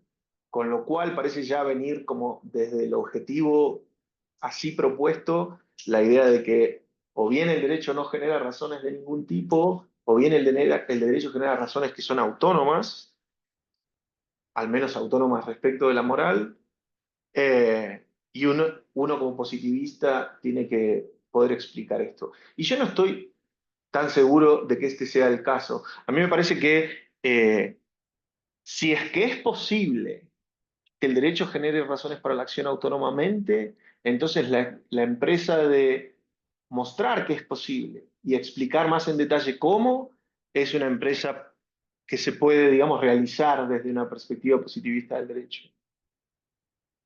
Pero si no lo fuera, si este no fuese el caso, esto no invalidaría el positivismo como proyecto teórico, no invalidaría el positivismo como enfoque explicativo de cómo son las normas jurídicas, qué estructura tienen, qué funciones admiten o permiten realizar, cómo las normas se estructuran en sistemas y en órdenes jurídicos, cómo funcionan los procesos de continuidad y modificación, identidad de los órdenes jurídicos, en fin, todo, digamos, así como el Alonino, programa. ponele, ¿Cómo, como perdón? si fuera alonino en términos ninianos, digamos, que se decía positivista y suscribe la tesis de la unidad. Sí, aunque igual Ponele. finalmente no sé si le interesaba tanto a Nino seguir, digamos, enrolado en las filas positivistas o algo así, pero más bien estaba pensando en el programa de la teoría general del derecho en el sentido de Alchurrón y Bulín, o que vos agarrás Teoría Analítica del Derecho, el libro de Rodríguez, y ves de lo que habla. Yo creo que la enorme mayoría de las cosas que aparecen allí como curso, digamos, de teoría general del derecho son cosas que se pueden sostener desde un programa positivista, desde una óptica positivista, sin inmiscuirse luego en la cuestión de si es que el derecho te genera razones y si esas razones te obligan en algún sentido práctico relevante, que sea superior, igual o inferior a razones de otros tipos como las morales, etc. Lo que quiero decir es que el derecho finalmente consiga obligarnos de maneras que son pragmáticamente iguales, superiores o al menos en competencia con la manera en que otros tipos de razones pueden conseguir obligarnos, es una cuestión que no es necesariamente propia del programa de investigación positivista o del enfoque positivista sobre el derecho. Si es que fuese el caso que el derecho puede ofrecer razones genuinas que sean de algún modo distinguibles, conceptualmente distinguibles de las morales, entonces una óptica positivista tendría que poder explicarnos cómo este es el caso y cómo funcionaría esa generación de razones. Pero podría ser el caso que no. Podría ser el caso que Ras tenga razón en que la tesis de la unidad es verdadera y que si el derecho puede ofrecer razones para la acción, solo lo puede hacer modificando, digamos así, nuestro perfil moral, por usar esta expresión de Greenberg, influyendo sobre las razones morales que tenemos para comportarnos de una u otra manera, modificándolas, haciéndolas más o menos aplicables o aplicables a ciertos contextos, pero otros no, etcétera. Este bien podría ser el caso y eso no invalidaría el proyecto positivista. Y por cierto, creo, tampoco haría de Ras un antipositivista o un no positivista. Por lo menos no eso. Quizás hay otras razones para dudar de si realmente Ras era en sentido estricto un autor positivista o no. No sé si esto es tan interesante, pero en todo caso, si es que hay razones para dudar de esto, no creo que pasen por este lado. Y ¿es entonces compatible la tesis de la unidad con el positivismo? Yo creo que sí. La razón que acabo de dar es, no me parece que sea, digamos, un imperativo del enfoque positivista el tener que explicar cómo el derecho obliga si es que obliga y cómo genera razones si es que genera razones. Hay una segunda razón por la que creo que es compatible y tiene que ver con concebir al proyecto positivista como se hace mucho en nuestros días, ya menos como un enfoque de índole conceptual y más bien como un enfoque de índole metafísica y ontológica en particular. Si es que el positivismo es concebido de esta manera, entonces parece que el positivismo es básicamente la tesis de que lo que determina al derecho y a sus diversos contenidos son pura y exclusivamente hechos sociales no transidos por hechos morales de ningún tipo. Esta vendría a ser la idea. Y si esto es así, entonces a mí me parece que eso muestra que la tesis de la unidad es perfectamente compatible con el positivismo, porque en aquello en que la tesis de la unidad incumbe, la tesis de la unidad incumbe sobre la cuestión de si tenemos obligaciones de actuar de conformidad con el derecho. Pero entonces el tema de qué es lo que genera las razones o las obligaciones para actuar de conformidad con el derecho puede ser distinto de qué es aquello que genera los contenidos que el derecho tiene.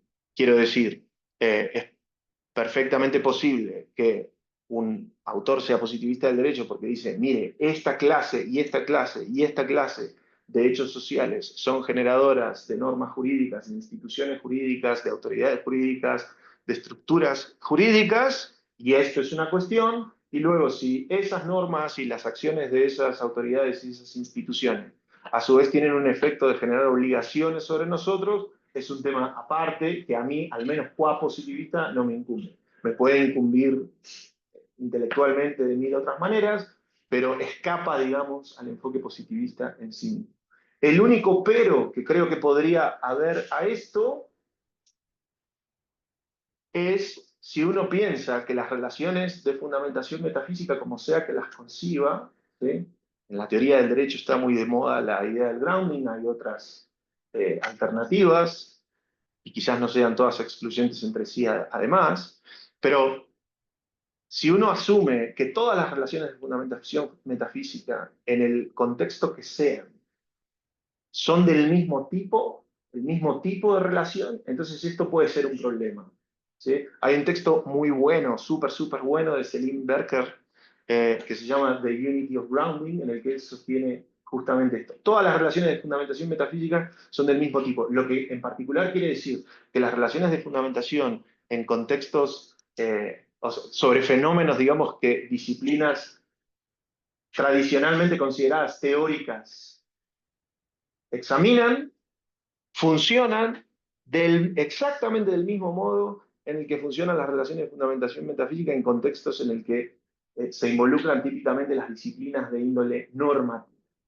Dicho en otros términos, el modo en el que hay una relación de fundamentación entre individuos particulares y grupos, ¿sí? De manera que la existencia de grupos se fundamenta metafísicamente en la existencia de los individuos que los componen, por ejemplo, sería el mismo, estructuralmente el mismo tipo de fundamentación en el que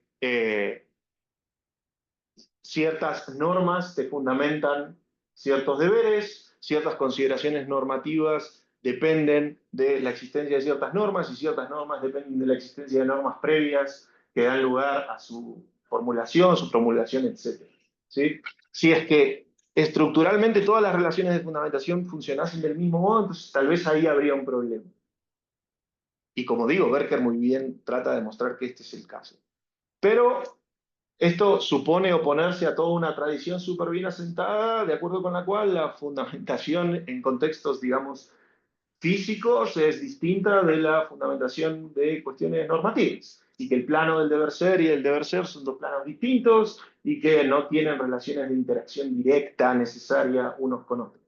Si este fuese el caso y si la tradición estuviese en lo correcto, entonces uno podría decir, mirá, al positivista le interesa, si el positivismo es concebido en estos términos metafísicos, los modos en los cuales el derecho adquiere existencia y los modos de ser que asumimos que tienen o sostenemos que tienen, y esta es una empresa distinta completamente de la empresa de explicarse cómo es que las normas jurídicas dan lugares a deberes y cosas por el estilo.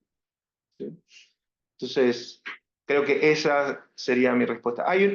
Está la cuestión de los enunciados y Cristina y su forma contra Hart o alternativa a Hart de concebir la distinción interno-externo. Yo creo que la discusión no es meramente verbal. Creo que hay, al menos en potencia, una discusión filosófica un poco más sustanciosa. Y de hecho escribí un texto sobre esto en un comentario al último libro de Cristina que salió en Reus. Mi idea ahí es que Cristina de alguna manera recae en un problema análogo, no exactamente el mismo, pero análogo al de Raz, en su modo de entender la noción hartiana de aceptación. Cristina también recarga el concepto hartiano de aceptación de un modo que me parece que Hart mismo no lo amerita. Y como Cristina recarga la concepción hartiana de aceptación, entonces empieza a trazar estas ulteriores distinciones entre el punto de vista interno 1 y el interno 2, el externo 1, el externo 2. Yo creo que si uno se aferra a la concepción mínima hartiana originaria, entonces esas distinciones de Cristina también son imposibles. También son distinciones para las que no hay espacio lógico. Y eso es justo lo que intenté sostener en aquel otro texto. Y la razón por la que creo que no hay espacio lógico es por precisamente la idea de que si es que los internos son caracterizados como tales por expresar aceptación y la aceptación es concebida a la Hart, entonces pretender esas ulteriores distinciones de Cristina supone negarle la idea de que lo que caracteriza a los enunciados internos es la expresión de aceptación. Ese carácter expresivo que yo creo que Hart le atribuye a los enunciados internos es uno que creo que Cristina deja de lado. En algún punto de su libro, ella dice la manera en la que concebir el carácter de los enunciados hartianos es más o menos irrelevante. Yo de aquí en más voy a asumir que tienen una semántica de tipo cognitivista, aunque podría no asumir lo mismo y todavía sostener que hay espacio para las distinciones que digo que uno tiene que trazar. Esto dice Cristina. Y el punto de ese texto mío era decir, quedarte con una reconstrucción cognitivista de la semántica de los enunciados internos de Hart no es lo inocente que vos decís que es. Más bien al contrario, creo que es determinante. Porque si en cambio nos tomásemos en serio la idea de que la semántica de los enunciados internos es de tipo expresiva de aceptación, y la aceptación entendida como actitud práctica, entonces todo ese espacio que vos luego trazás con tus distinciones y en el cual pretendés alojar a tu concepción interna del positivismo, se pierde. Esa es un poco mi idea. Gracias, Gaby, y perdón por no poder dar más detalle. ¿Preguntas? Creo que había otra del Wiki, pero la mano. No sé si mantenga la intención de participar. Bueno, mientras yo formulo, tenemos el salón, no lo quitan en 10 minutos. Se puede intentar hacer muy breve. Yo tengo una pregunta y es también relacionado con el análisis que hace Hart de los enunciados de Page de Raz, como agradeciendo a lo que no había visto como un tipo de tercer enunciado para interpretar sobre todo a Hans Kelsen, ¿no? Y es decir, bueno, existen enunciados internos de validez. Esa idea de enunciados internos de validez y la idea de Raz como enunciados formulados para terceras personas acerca del deber que tienen, entonces precisamente los enunciados de validez que no son muy claros en los términos de Hans Kelsen como proposiciones normativas que son de carácter normativo pero son descriptivas, ¿no? Era la dificultad de explicarlos. Esto, a mí la idea de la fragmentación, esto pues me parece, no le veo la relevancia así en el análisis de la razón práctica en el derecho. No me parece que sea el punto, y además porque, por lo menos en temas de filosofía, de la razón, del razonamiento práctico en general, de la filosofía moral, ese tema está absorbido por un tema que sí me parece más relevante y que es poco tocado en el derecho, que es precisamente internalismo-externalismo. La idea de los enunciados formulados para terceras personas es un debate, digamos, de Bernard Williams, Guibart, McDowell, que es la idea de la frónesis, ¿no? De algo, tú tienes que actuar de cierto modo que es prácticamente el más prudencial o el prudencialmente correcto. Esa idea es ponerse los zapatos de un ideal regulativo. Yo creo que esa es la idea que está detrás, quizás, de Raz, que es una forma de interpretación de la idea de enunciados descriptivos normativos de Hans Kelsen. Es precisamente ponerse en los zapatos de un hombre legal, de un hombre jurídico, un ser humano jurídico. Entonces, en ese punto, ¿cuál es la necesidad de la pregunta acerca de si hay fragmentación o unidad? Yo también podría pensar que pues, lo tiene, por ejemplo, Bernard Williams hace el ejemplo para responderle a McDowell unas críticas, que es precisamente decir, ¿por qué no podemos pensar que la razón externa es una razón prudencial? Es decir, que siempre la razón, ¿por qué no pensar en la unidad como una prudencialmente unificada? No en términos de la moral, sino que la razón última es una razón prudencial. Y esa es precisamente la crítica que se le hace a Harp en su reconstrucción de los enunciados externos e internos de la aceptación, ¿no? Su idea de aceptación termina siendo una idea de razones prudenciales que son precisamente lo que le critica al predictivismo. Esas razones prudenciales no permiten explicar lo que Hart quería decir, que precisamente no actuar simplemente como por la predicción de lo que harán los otros y simplemente por el pasado, porque sería igual a un punto de vista externo y no estaríamos hablando de un punto de vista interno. Hace falta la aceptación para explicar el carácter y el aspecto normativo del derecho como una práctica regulada por reglas. Si no tenemos eso, esa aceptación, pues va a fallar la explicación del derecho. Al final, pues esa idea de aceptación, dependiente de la aceptación de los demás, pues implica que está haciendo esa aceptación razón prudencial. Es decir, terminaría siendo al final razones, una explicación predictivista y por tanto prudencial, y por tanto caería en la crítica, Hart caería en la crítica que le hace el predictivismo. Yo creo que la idea de Raz es precisamente rescatar una interpretación de los enunciados externos moderados, se quedan cuenta del punto de vista interno de nosotros, para no caer precisamente en el problema de Hart, que no es una aceptación, como tú decías, aceptación cargada moralmente, en los términos de Hart, si el problema es que es cargada prudencialmente, en los términos de Hart, como él presenta los externos dando cuenta de los internos. Es decir, todo por cómo entendemos la aceptación. Y ahí también es un punto que pues, te entiendo y creo que no sé si lo dices en tu paper, de pronto me lo pasé o en otros escritos, pero me parece que hay un presupuesto tuyo en los términos de aceptación. Y es aceptación en términos de expresión de estados conativos.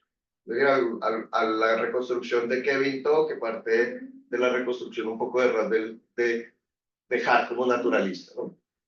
Pero el punto yo creo que de Cristina que mencionabas ahora es precisamente expresivismo, no necesariamente tenemos que expresar estados conativos, puede ser expresivista, de expresión de mis estados, pero también cognitivos, ¿no? Y eso es precisamente una crítica que le hace Kramer a Kevin To, diciendo yo no estoy de acuerdo con esa reconstrucción que usted hace, es decir, estoy de acuerdo que sí, expresivismo obviamente, porque los enunciados expresan un estado interno de aceptación, y lo hace de manera crítico-reflexiva con los enunciados internos. Pero no necesariamente es expresión de estados conativos, sino cognitivos. Yo creo que por ahí puede ir, si recuerdo bien la idea de Cristina, puede ir por esa idea. Es decir, que no, sí es expresivo y puedo pronunciarlo expresivamente, pero no por decir que sean cognitivos, entonces estoy rechazando la idea de aceptación de Hart, sino es una lectura que también tiene mucho sentido de Hart. Todo esto, ¿a qué va? Pues entonces los enunciados dictation en ese sentido serían descriptivos cognitivamente, de una expresión, de un deber que tú tienes frente a los otros en una manera de frónesis, en el sentido de me pongo en los zapatos de lo que prudencialmente debería ser un hombre ideal.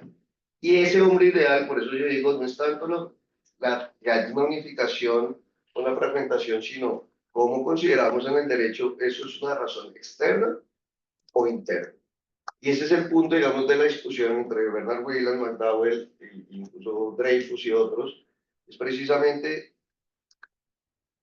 en el derecho podemos decir que existe una razón externa que me puede decir alguien desde el punto de vista dictate, tú tienes el deber, y ese tú tienes el deber está fundamentado en una razón externa. Yo no me estoy poniendo en tus zapatos, es una razón externa. Tú tienes el deber de hacer eso conforme al ordenamiento argentino. Tienes que pagar impuestos.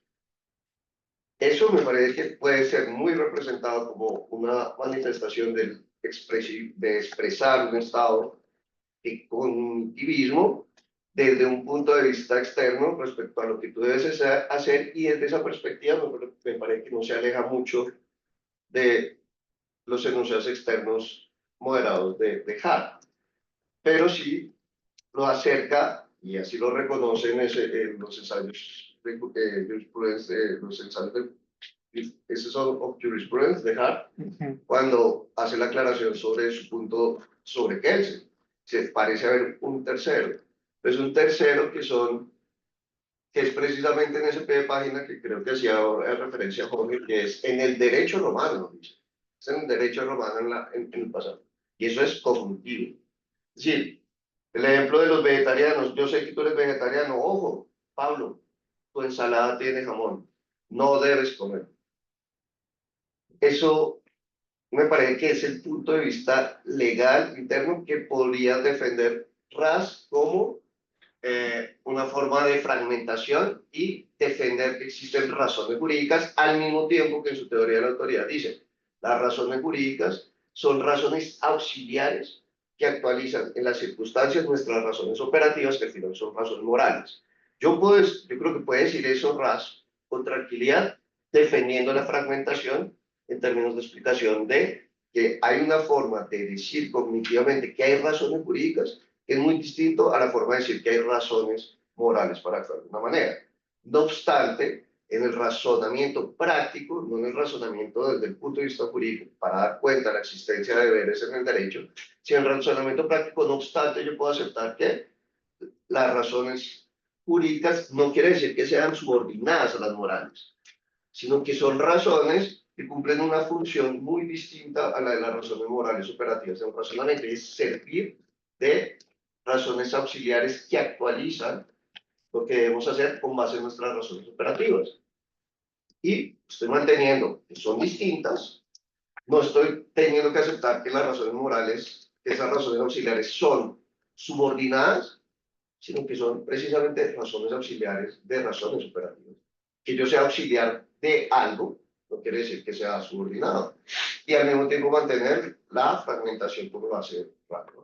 Es complejo Ras, porque te dice soy positivista, pero de una manera excluyente, soy positivista excluyente, y es muy difícil, pero yo creo que si uno lee estas ideas de Ras, pueden ser compatibles.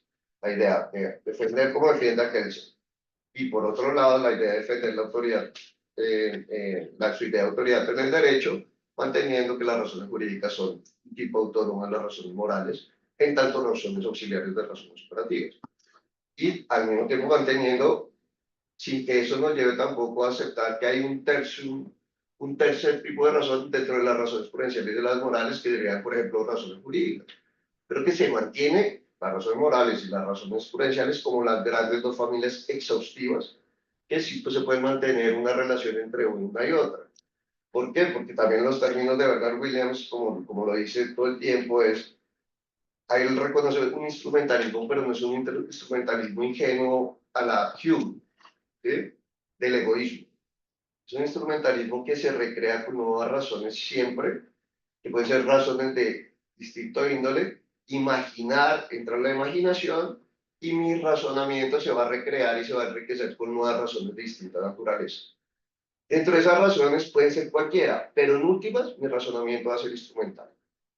Por tanto, va a ser de cierta manera consecuencialista, pero ello no quiere decir que no tenga un carácter profundo y que no haya jugado en esa construcción de la conclusión de mi razonamiento sobre cómo debo actuar y decir, debo hacer esto, que no haya jugado en todo eso las razones operativas morales. Pero él dice, en últimas, cómo podemos pensar que existen razones externas que no entren a jugar como razones internas y que en ese razonamiento que me va a llevar, que puede incluir razones morales de distinto tipo, no vaya a terminar en una conclusión que en última sea una ponderación y esa ponderación sea entendida como un razonamiento instrumental.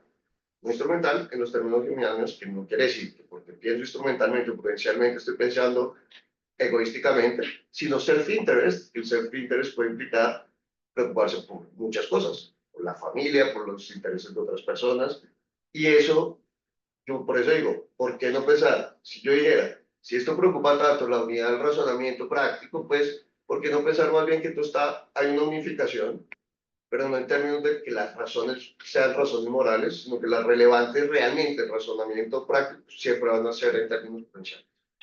¿Por qué no pensarlo por ese lado? ¿Sí?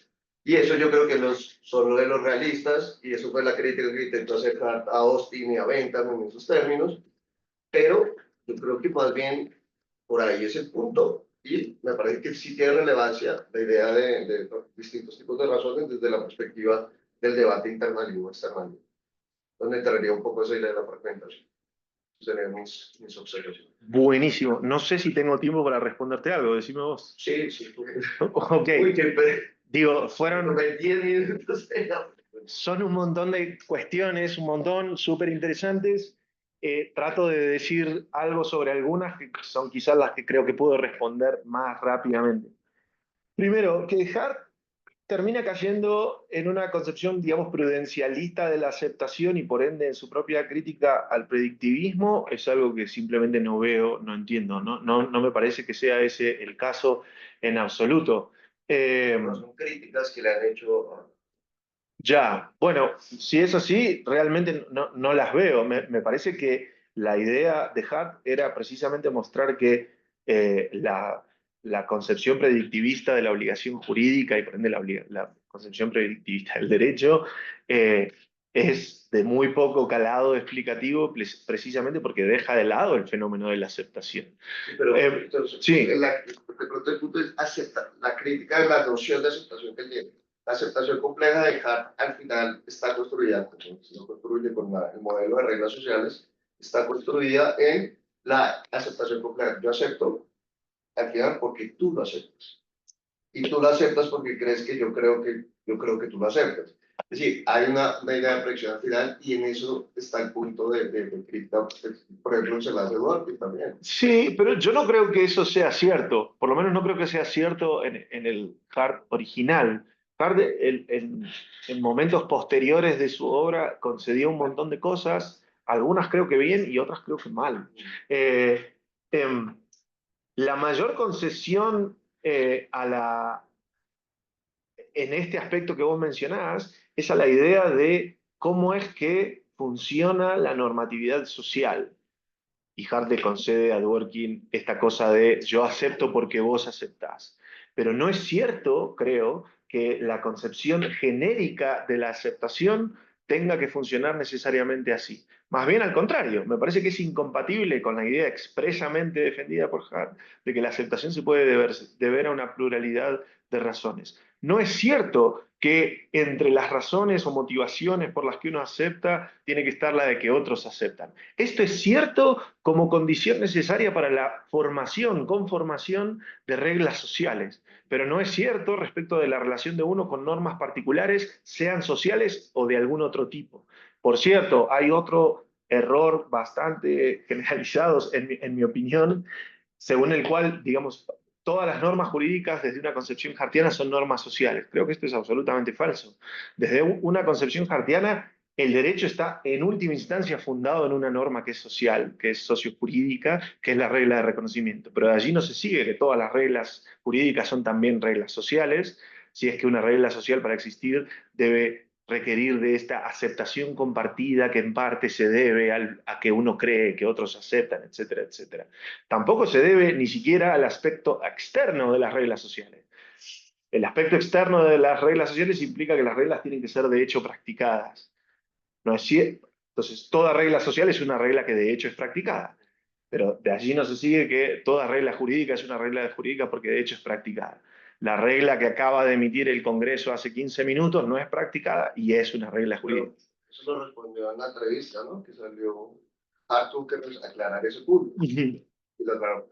Pero tenemos también las reglas secundarias para explicar que si no hay un patrón regular de comportamiento, podemos hablar de reglas jurídicas porque hay reglas secundarias. Exacto. Entonces, la regla de reconocimiento tiene que ser social, pero las demás puede que sean, puede que no.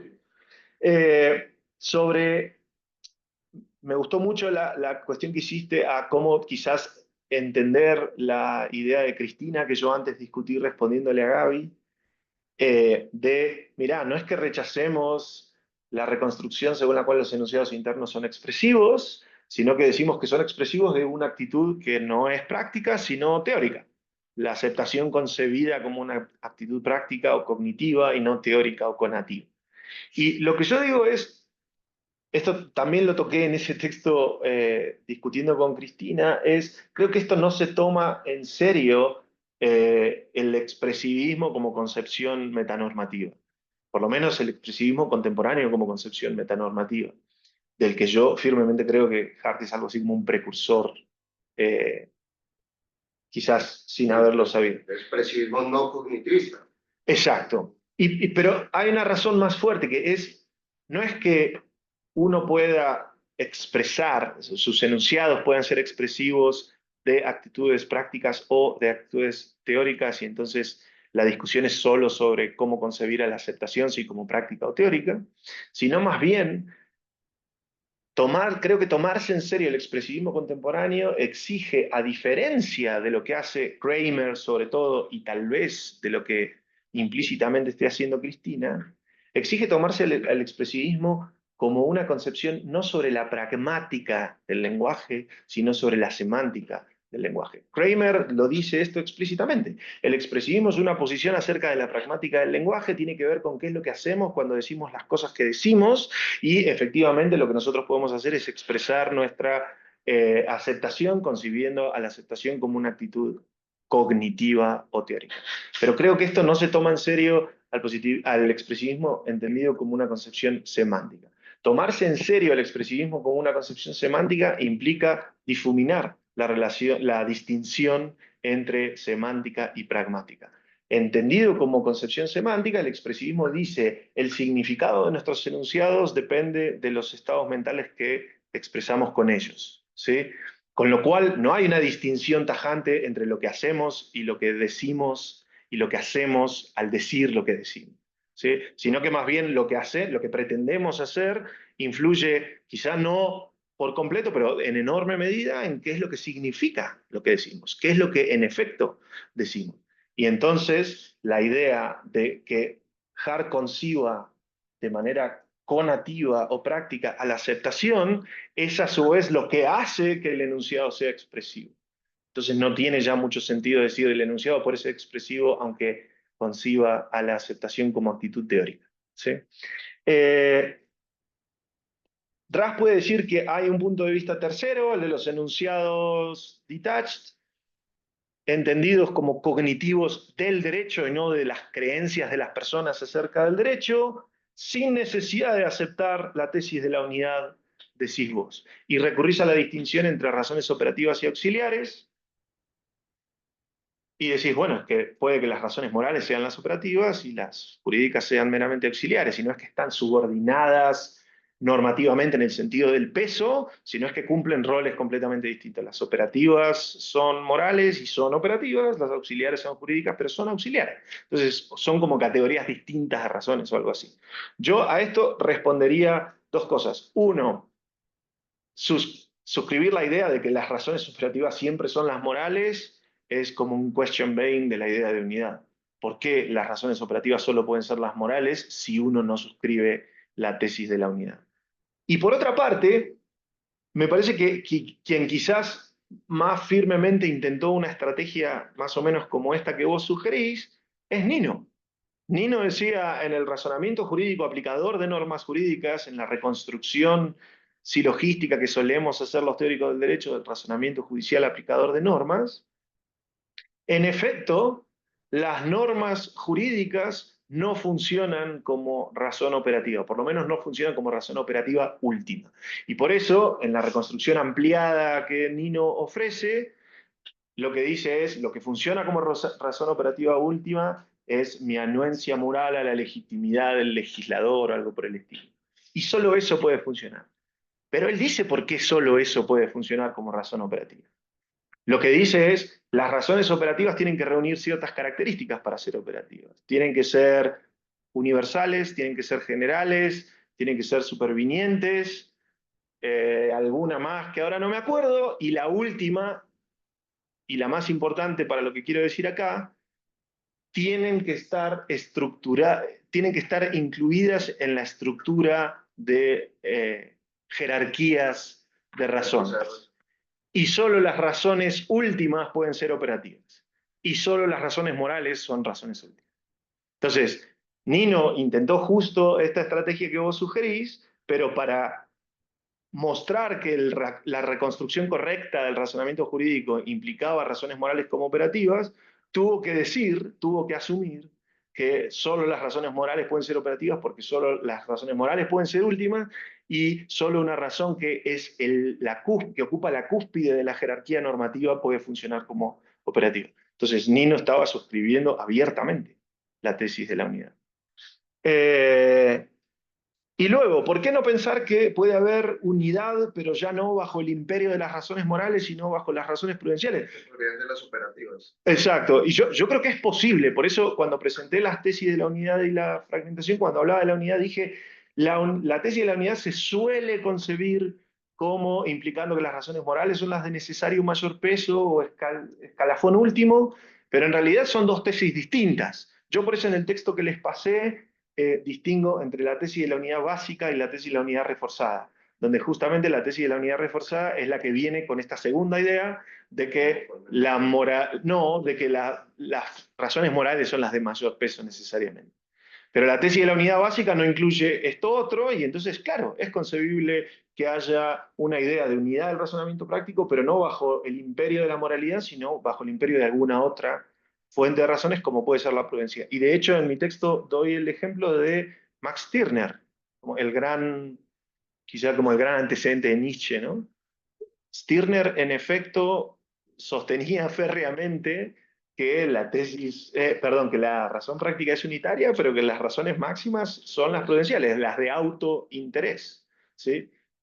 Pero en ese sentido creo es medio una rara avis en la literatura, porque al menos en la discusión contemporánea se suele asumir la reforzada bajo el imperio de la moralidad. Pero la de Bernard Williams también. No, de hecho yo pienso que Bernard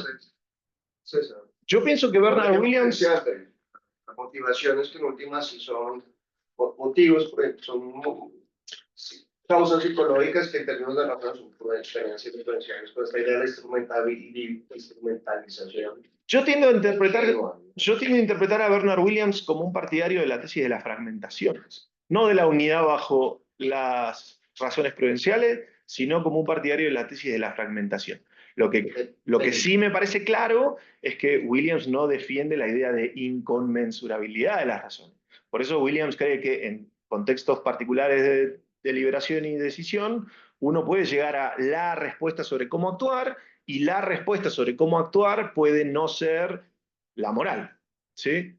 Pero en ese sentido yo creo que es más bien un partidario de la fragmentación, como yo lo presenté. Sí, pero o de la unificación desde los términos prudenciales. Yo diría que no, porque, por ejemplo, cuando Williams tiene este texto buenísimo en La Fortuna Moral sobre las razones políticas versus las razones morales, y ahí él defiende que en montones de contextos de decisión por parte de autoridades políticas, lo que es correcto hacer es lo políticamente correcto donde lo políticamente no necesariamente se condice con lo moralmente correcto.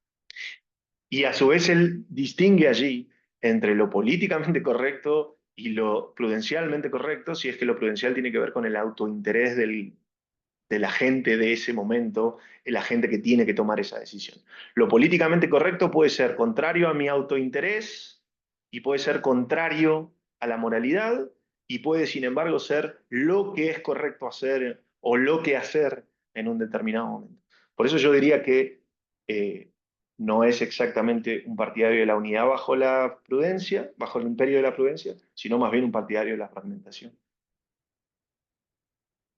Muchas Pablo, gracias. damos por terminado. Gracias. Nos vamos a almorzar. Muchas gracias a los que se conectaron y nos veremos en la próxima sesión, que ya es lejos, ¿no? Las próximas son en octubre, ¿no? Pues octubre. Sí, que tuvimos una serie de seminarios pegados, intensos. Muchas